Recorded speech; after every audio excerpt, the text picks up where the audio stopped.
Merci, très cher Saïd, pour cette belle introduction. Tout d'abord, je voudrais remercier les laboratoires Afrique Phare de nous avoir réunis aujourd'hui. Je voudrais bien entendu remercier les participants qui sont nombreux et mon topo sera sur le patient à risque cardiovasculaire et le Covid. Voici le visage du Covid, un visage d'un virus ARNA. C'est un virus qui ressemble à celui du sida, du VIH, et qui va, à partir de petits pointes, de petits speckles, il va entrer dans les cellules, il va infecter les cellules essentiellement respiratoires, aussi digestives, cardiaques, et qui va entraîner un certain nombre de complications à la faveur de l'enzyme de conversion 2 sur lequel on va reparler. Alors, le Covid-19, qui est la maladie, est très contagieux. C'est un virus plus contagieux que la grippe de 2 à 3 fois. Il est donc contagieux avant d'être symptomatique. Donc, on a pas mal de personnes, une grande proportion de personnes qui sont complètement asymptomatiques, dans 85% des cas, mais dans 15% des cas, on a des complications et malheureusement, 5 personnes vont aller en réanimation. Alors, le récepteur, ça, il faudrait retenir ça dès le départ, c'est que nous avons un récepteur fonctionnel du virus qui est l'angiotensine 2, qui est une enzyme de contre-régulation du système rénine-angiotensine et qui va permettre donc au virus d'introduire les cellules, de se répliquer et de provoquer la maladie. Fait essentiel, c'est que les patients avec des comorbidités vasculaires représentent une part importante des patients infectés. Et là, un vrai message, c'est que les patients à risque cardiovasculaire, un, sont à risque de Covid et surtout à risque de formes graves. Troisième élément important, le virus lui-même, par des effets cardiaques, a la possibilité de faire souffrir le myocarde, soit par une infection directe, soit par une action indirecte, et donc on peut avoir de vraies lésions myocardiques. Le virus de la famille des coronavirus est connu aussi par avoir des effets cardiovasculaires au long cours, et on va voir à la fin, est-ce qu'il y a des interactions dans le traitement de l'infection? Est-ce que ces interactions sont potentiellement graves? Quelles répercussions et quelles sont les précautions qu'on doit prendre? Alors, ce virus, qui est donc le coronavirus, a des spikes, des petites pics, par lesquelles ce virus va entrer dans les cellules à la faveur de l'enzyme de conversion 2, aidé en cela par un autre récepteur qui est le TMPRSS 2. Et à partir de là, le virus va entrer par mécanisme d'endocytose dans la cellule et à la faveur du proton H. À ce moment-là, il va y avoir un éclatement et le virus va se répliquer dans la cellule et entraîner un certain nombre de manifestations. Alors, les manifestations cardiaques peuvent être indirectes, à savoir de l'hypotension, de la tachycardie, des arythmies cardiaques. On peut avoir même parfois des phénomènes de mort subite. Ceci est secondaire à l'introduction du virus à la faveur de l'enzyme de conversion 2 et aussi par l'inflammation et la libération des cytokines. Il y a un véritable orage cytokinique qui va entraîner donc des manifestations cardiaques secondaires. Et en même temps, puisque on va avoir de l'insuffisance respiratoire, un déséquilibre entre les apports et les besoins en oxygène du myocarde, les besoins métaboliques sont importants, les apports vont être diminués, ce qui va déstabiliser une atteinte cardiaque préexistante. Par exemple, quelqu'un qui a une ischémie coronaire qui est suivie à la faveur de l'infection par le coronavirus, à ce moment-là, il va voir son état décompensé, soit en syndrome coronaire aigu, soit en thrombose de stent, soit en insuffisance cardiaque ou en choc cardiogénique. Les patients cardiovasculaires, les patients à risque, ce sont les patients de prévention primaire ou de prévention secondaire que nous suivons. Les hypertendus, les diabétiques, les sujets âgés, les insuffisants respiratoires vont constituer le principal pourvoyeur des patients à risque, c'est-à-dire des patients à infection virale.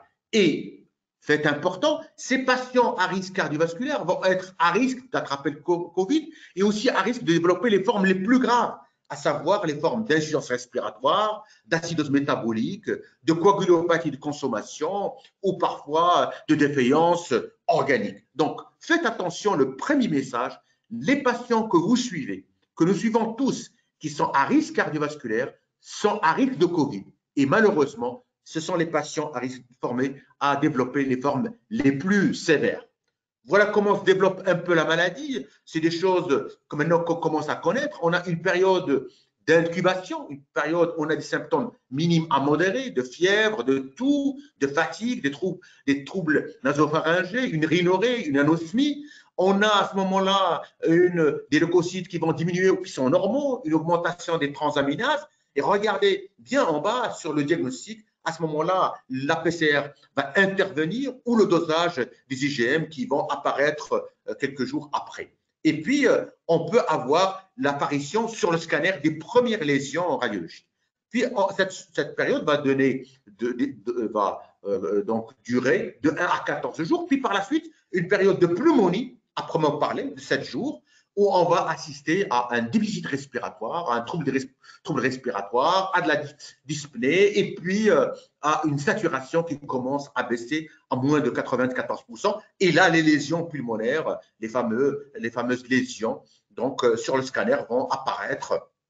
Et puis la troisième phase, qui est la phase la plus dangereuse, c'est la phase mortelle, c'est la phase de détérioration rapide, de choc septique, de choc métabolique, de coagulopathie de consommation, de lésions myocardiques, de myocardite. Et regardez bien les marqueurs biologiques qui vont s'élever et qui vont constituer non pas tant une valeur diagnostique, mais surtout pronostique. Les troponines qui vont continuer à s'élever et c'est un marqueur pronostique. Le taux de CRP, les dédimères, on va voir l'impact et l'augmentation des marqueurs inflammatoires comme l'interleukine 6, le TNF-alpha, la procalcitonin. Donc, cette phase d'horacytokinique, de sepsis, est une phase absolument dangereuse et la mortalité est très élevée.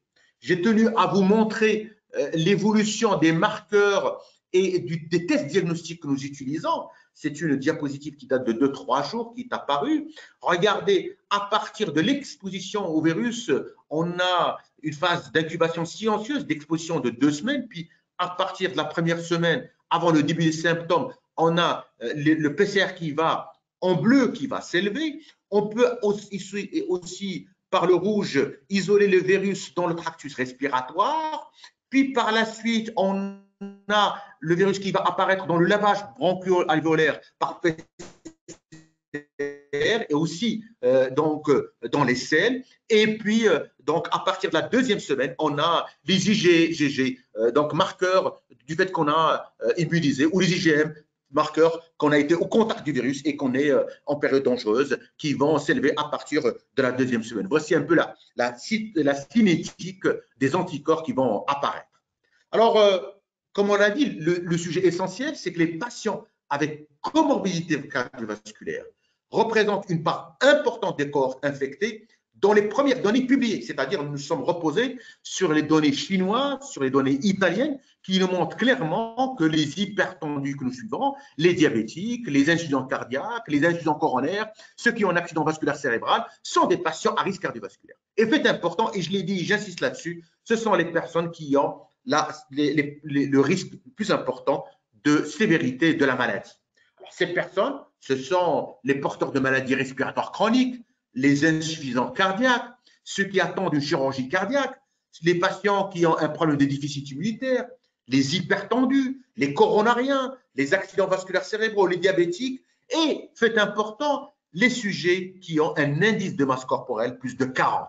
Ces personnes sont à surveiller comme le lait sur le feu. Ce sont des personnes absolument à risque. Et bien sûr, il faudrait faire très attention. Ici, il y a un confinement. C'est un confinement qui doit se faire pour ces personnes. Ici, il y a un déconfinement. Ce sont les personnes à déconfiner le plus en retard et les derniers parce que les personnes les plus à risque. J'ai résumé en un tableau simple ce que dit la littérature sur les malades à risque cardiovasculaire. Les données chinoises, italiennes, américaines, new-yorkaises nous le disent. Les hommes sont plus touchés que les femmes. 3 hommes pour une femme. L'âge moyen est de 63 ans. Les hypertendus représentent dans les cohortes 50%. les maladies cardiovasculaires 20%, les obèses 41% et les sujets tabagiques 25%. Et regardez bien, les malades cardiovasculaires sont les malades à taux de mortalité les plus élevés. Ils représentent pratiquement un malade sur deux qui décède à de l'hypertension, un quart qui décède à une maladie cardiovasculaire ou une tare cardiovasculaire, un sur cinq qui décède est diabétique ou qui a un accident vasculaire cérébral. Donc, c'est une population à très haut risque.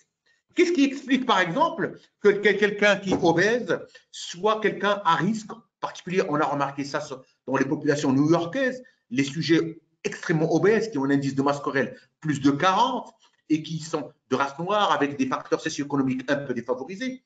D'une part, ils ont des problèmes de dysrégulation immunitaire par l'excès d'adéposité, ils ont une charge virale plus importante et en même temps, ils ont un déficit respiratoire, une diminution de la capacité diaphragmatique, une diminution des volumes respiratoires courants. Et bien sûr, ils ont en même temps des anomalies cardiovasculaires, une augmentation du stress cardio-rénal, une augmentation de la pression artérielle, de la thrombophilie, du diabète. Ben, tout ça, le fait qu'ils soient à faible capacité respiratoire avec un déficit immunitaire, les expose à des formes extrêmement sévères du Covid et constitue une mortalité importante.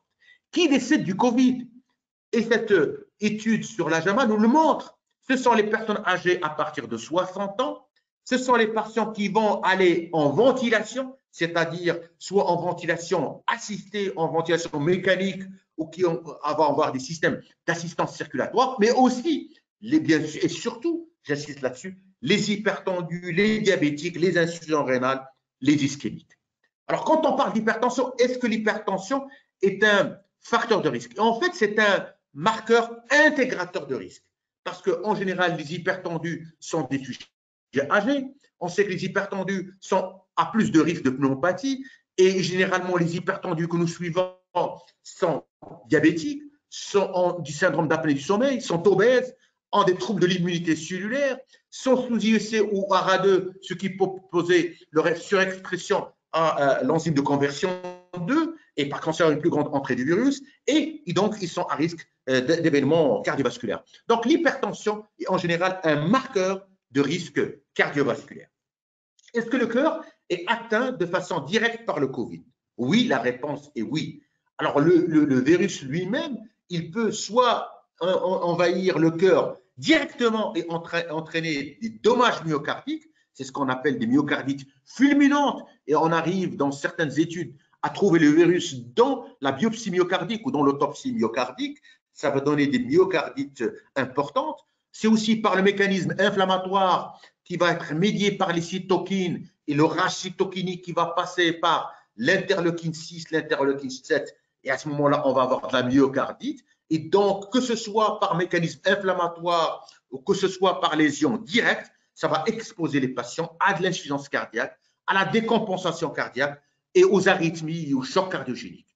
Deuxième élément important, et ça, il ne faudrait absolument pas l'oublier, c'est que le Covid peut entraîner une dysfonction endothéliale, une mise à nu des endothéliums.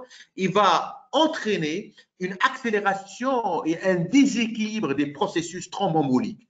Et à partir de là, on va avoir des atteintes des micro-vaisseaux, des microthrombus, et des atteintes des gros vaisseaux. Et par conséquent, on va avoir des ruptures de plaques d'athérome. Et cette rupture de plaques d'athérome, on va assister à de véritables infarctus du myocarde ou syndrome coronaire aigu sans sus décalage segment-ST, d'arrêt cardiaque ou de décompensation cardiaque. Les cardiologues ont appris très tôt avec les épidémies, cette épidémie du Covid, c'est qu'il y a des marqueurs à surveiller. Et en particulier deux marqueurs, retenez-les bien, troponine et NT-proBNP. Et on sait aujourd'hui que les patients qui vont élever les troponines, marqueurs de lésion cardiaque, ou les NT-proBNP, ce sont les personnes qui sont les plus à risque. Dès l'admission et avec l'évolution du temps, les patients qui vont avoir des NT-proBNP qui vont s'élever, qui vont avoir des troponines élevées, ce sont les patients qui sont les plus à risque de mourir.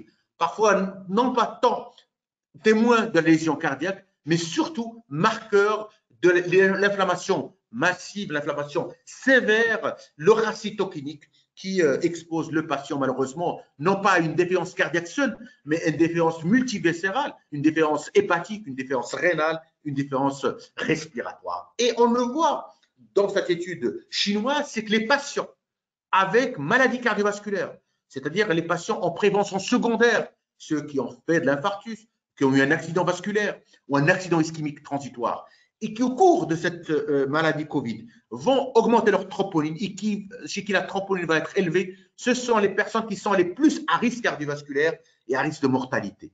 Par contre, les patients qui n'ont pas de passé cardiaque, qui ne sont pas en prévention secondaire et qui n'ont pas d'élévation de troponine, ceux-là ont heureusement un pronostic meilleur.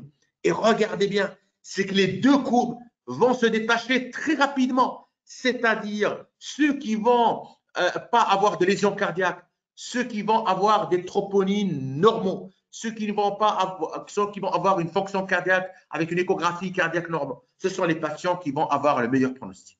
Et ceux qui vont avoir des lésions myocardiques, ceux qui vont avoir des troponines, très tôt, les courbes vont se séparer et ces personnes vont avoir une mortalité plus élevée. Quels sont les tableaux cliniques qu'on peut avoir comme complications du Covid?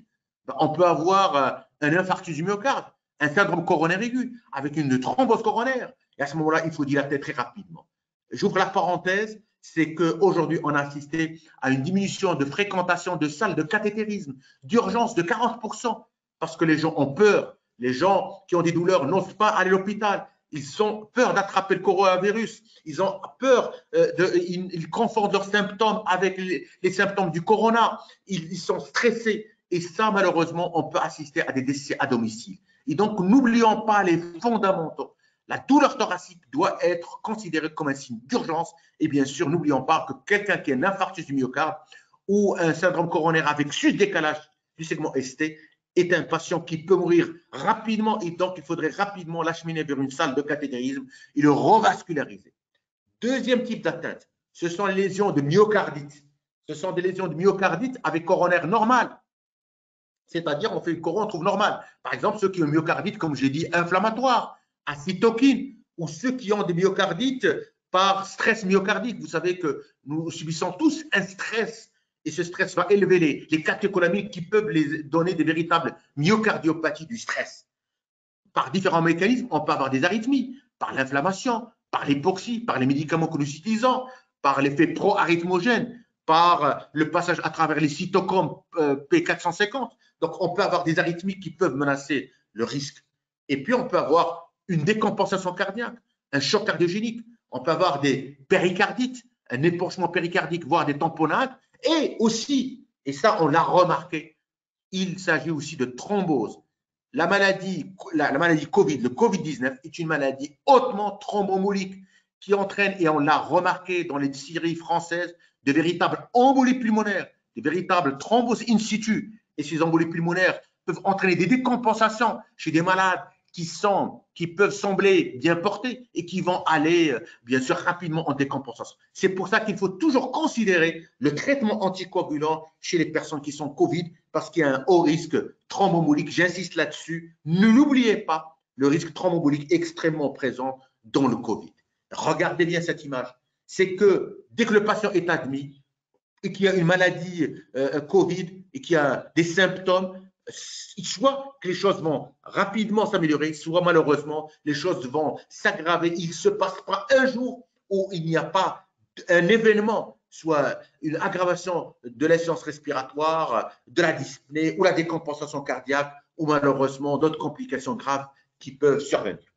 Quel est le rôle du système rénine-angiotensine? On a beaucoup parlé du système rénine-angiotensine-aldostérone dans cette fameuse épidémie Covid et tout est parti d'un papier du Lancet par des cardiologues suisses qui ont dit que, attention, le coronavirus, il passe par l'enzyme de conversion 2 et à partir de là, l'expression de l'enzyme de conversion 2 va augmenter l'expression du corona et du virus et favoriser la maladie, ce qui pourrait expliquer peut-être que les hypertendus soient plus menacés. En fait, les choses sont beaucoup plus subtiles, beaucoup moins simples que ce raisonnement binaire.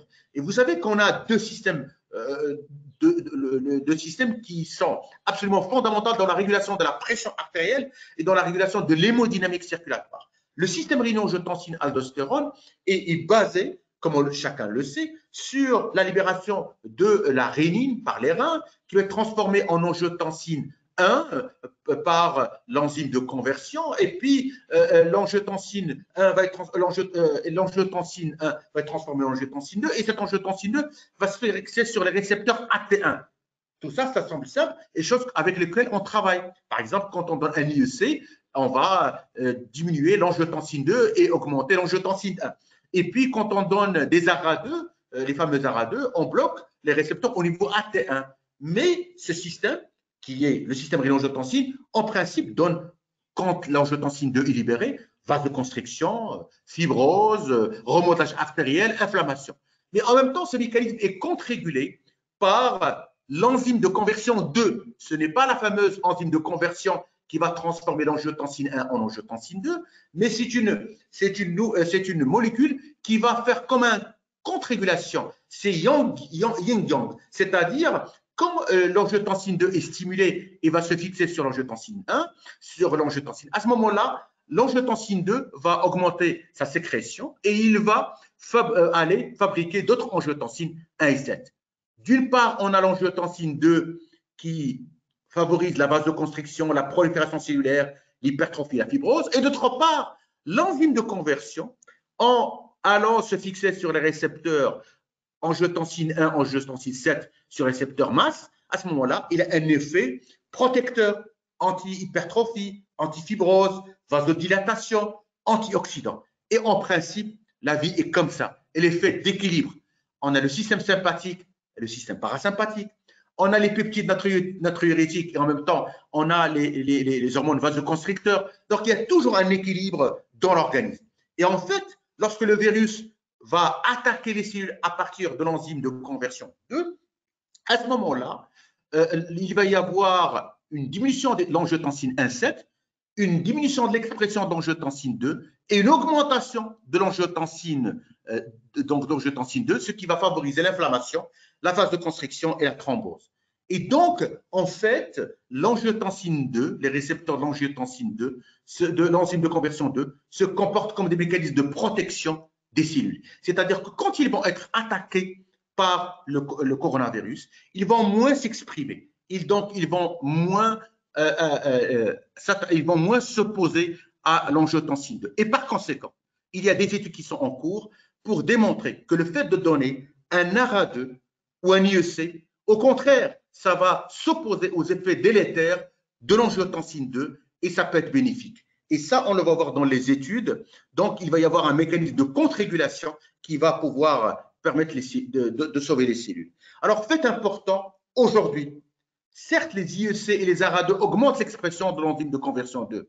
Chez l'animal, oui, et chez l'homme, non. Nous n'avons pas de relation directe chez l'homme entre l'infection par le coronavirus et l'enzyme de conversion 2 et l'implication thérapeutique.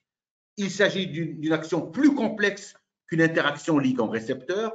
Et puis, surtout ce qui est très important, c'est qu'il faudrait, jusqu'à ce jour, et les sociétés savantes nous l'ont appris, il ne faut pas arrêter les IEC ni les ARA2. Ça, c'est un message extrêmement important.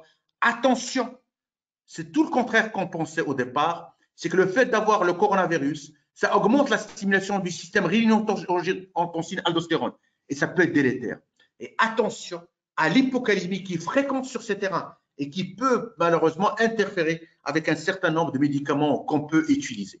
Et les études viennent confirmer, il y a une très belle étude qui est sortie dans Circulation, quand on est sous IEC ou ARA2, on fait moins de formes graves et moins de formes sévères. C'est pratiquement significatif. On a une baisse de 38%, de pratiquement la moitié du risque chez les patients qui sont sous IEC ou ARA2. Donc, si vous avez des malades qui sont sous IEC ou sous ARA2, il ne faut pas arrêter le traitement. Au contraire, c'est protecteur. Et regardez bien, quand on a sous IEC ou sous ARA2, on a des risques à 3-7%. Par contre, quand on n'a pas d'IEC ou d'ARA2, le risque est très élevé. Il est élevé à 9,8%. Que disent les recommandations aujourd'hui? Ils disent que pour les patients hypertendus, il ne faut pas arrêter le traitement. Continuez à donner à vos patients les IEC et les ARA2. 1. Il n'y a pas d'ajustement à faire. Il faut continuer à surveiller vos patients par monitorage à distance. Utiliser les réseaux sociaux, utiliser la télémédecine. Il n'y a pas de modification. Si vos patients sont stables, il ne faut pas toucher à vos patients. Par contre, lorsque les malades sont admis en réanimation, lorsqu'on sont sujets à de l'hypotension ou à de l'insuffisance rénale, à ce moment-là, on peut arrêter et les réanimateurs le savent très bien. Et puis, il faut faire attention à l'hypocalémie qui est fréquente sur ce terrain. Et donc, il faudrait absolument corriger l'hypocalémie, surtout pour les patients chez qui vous allez utiliser de l'hydrochloroxine ou de la chloroquine. Et parfois, on peut avoir recours aux antihypertenseurs par voie injectable, mais c'est des cas extrêmement rares. Que disent les recommandations européennes et américaines? Les patients sous IECRA2, on ne doit pas arrêter le traitement. En cas de choc d'hypotension d'insuffisance rénale, on peut arrêter les IEC ou les ARA2. Et bien sûr, n'oubliez pas les patients qui ont des infarctus, qui ont des syndromes coronaires aigus, n'oubliez pas de les prendre en charge. N'oubliez pas notre rôle fondamental. Le Covid a des dégâts directs, c'est ce qu'on a vu, mais aussi des dégâts indirects sur la décompensation et sur le fait de ne pas prendre en charge les pathologies cardiovasculaires que nous avons l'habitude. Élément important aussi, et je l'ai dit, les patients Covid sont des patients à risque thrombolique élevé. L'âge, les phénomènes de stase, d'inflammation, de dysfonction endothéliale, d'hémostase.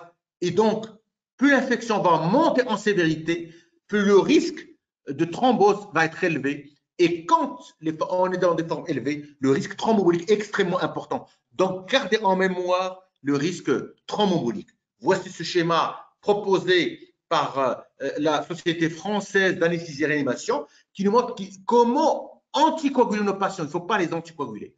Lorsque les patients ont un indice de masse corporelle moins de 30, qui n'ont pas d'oxygénothérapie, donc à ce moment-là, on peut utiliser de l'héparine de vapeur moléculaire, par exemple l'inoxaparine à 2000 unités par 24 heures.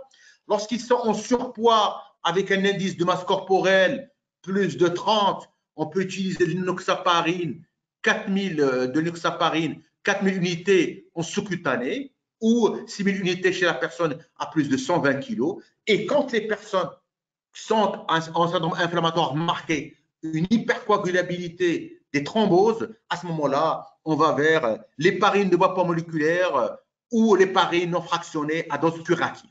3 marqueurs, ne l'oubliez pas, la fibrinémie plus de 8, les dédimères plus de 3000 et un indice de masse corporelle plus de 30. Ces 3 marqueurs, je les répète encore une fois, fibrinémie plus de 8, dédimères plus de 3000 et un taux d'IMC plus de 30, il faudrait absolument anticoaguler. Et j'ai trouvé une étude qui est sortie hier, c'est une étude qui montre que, oui. Si je veux essayer de temps en temps. Donc, ces patients sont à risque. Il faudrait bien sûr les anticoaguler. Et il y a une dernière étude, excusez-moi, que j'ai vue hier. Les patients anticoagulés, ce sont les personnes qui vont être le plus sauvées. N'oubliez pas d'anticoaguler les patients en Covid. Là, c'est un schéma qui peut vous montrer qu'en période de Covid, nous avons des patients à risque cardiovasculaire, à risque d'infarctus. Il ne faut pas oublier les fondamentaux. Les patients qui ont un syndrome coronaire aigu, ce sont des personnes qui doivent être rapidement acheminées. C'est une question d'urgence, de mortalité. Quand on fait un infarctus, il faut rapidement ne pas attendre douleur thoracique, troponine, ECG sus, décalage segment ST, salle de cathé pour revasculariser rapidement. Par contre, lorsqu'on a des patients à haut risque ou à risque intermédiaire, c'est-à-dire qui ont des douleurs thoraciques avec des changements du segment ST, qui n'ont pas sus, décalage segment ST, on peut à ce moment-là faire le test du Covid. Et à ce moment-là, on peut référer les patients vers des centres spécialisés, mais toujours sans perdre de temps, parce que quand il s'agit de syndrome coronaire aigu, c'est une question de vie ou de mort. Il faudrait absolument revasculariser les patients. N'oubliez pas qu'en période de Covid, nous avons à donner de nouveaux médicaments, par exemple les antiviraux, nous allons donner des anticoagulants. Il va y avoir des interactions médicamenteuses. Et bien sûr, on est amené à étudier chaque médicament, est-ce qu'il n'est pas iatrogène? Par exemple, les antiviraux et les anticoagulants, est-ce qu'il n'y a pas d'effet de renforcement? Est-ce qu'il n'y a pas d'interaction? Est-ce qu'il ne faut pas diminuer les anticoagulants? Et donc, ce sont des tables qu'il faut voir et absolument, il faut tenir compte de ces éléments extrêmement importants. Par exemple, quand on utilise la chloroquine, l'hydrochloroquine, le fait d'utiliser bêta-bloquant peut allonger le QT. Et à ce moment-là, il faut monitorer le CG. Par exemple, quand vous utilisez des corticoïdes, ça peut renforcer l'action de la varfarine, des anticoagulants. Il faut monitorer l'INR. Et puis, quand vous utilisez les antiviraux, si le malade est grave, ça peut renforcer l'action de la varfarine, des anticoagulants, des statines, des nouveaux anticoagulants et des antiarythmiques. Faites attention. Alors, pour terminer, le Covid peut avoir des impacts cardiovasculaires multiples, comme je l'ai dit, directs et indirects.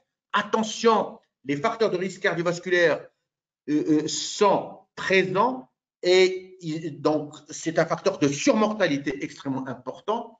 Une grande vigilance chez les malades qui sont obèses, hypertendus avec un indice de masse corporelle élevé. Il faudrait absolument faire attention aussi, et ça n'oublions pas, nous sommes des professionnels de santé que nous devons nous protéger. Et ça, c'est un élément extrêmement important, le PPE, la protection du personnel soignant extrêmement importante. Et puis, ne l'oubliez pas, la mise à profit des capacités de télésurveillance. Alors, pour vos patients, quelques messages simples qui sont confinés. Bien boire, boire du thé, du café, ça peut les aider. Attention à la sédentarité, il faut que les gens continuent à bouger, que ce soit à côté de chez eux ou à domicile, il faut qu'ils continuent à bouger. Il faut méditer, ça peut aider. Il faut manger sain, il faut éviter les messages négatifs et bien sûr, il faut rester connecté pour savoir un peu ce que dit l'actualité pour elle, tout en évitant les messages négatifs. Et bien sûr, la dernière diapositive, le patient doit être au centre de notre information vis-à-vis du risque du Covid, vis-à-vis des symptômes, vis-à-vis du suivi des recommandations cardiovasculaires, vis-à-vis des styles de vie, vis-à-vis des traitements et comment on doit les mener, et bien sûr des interactions médicamenteuses pour passer bien sûr cette épidémie avec un maximum de sécurité pour le personnel médical et bien sûr pour les patients. Je vous remercie.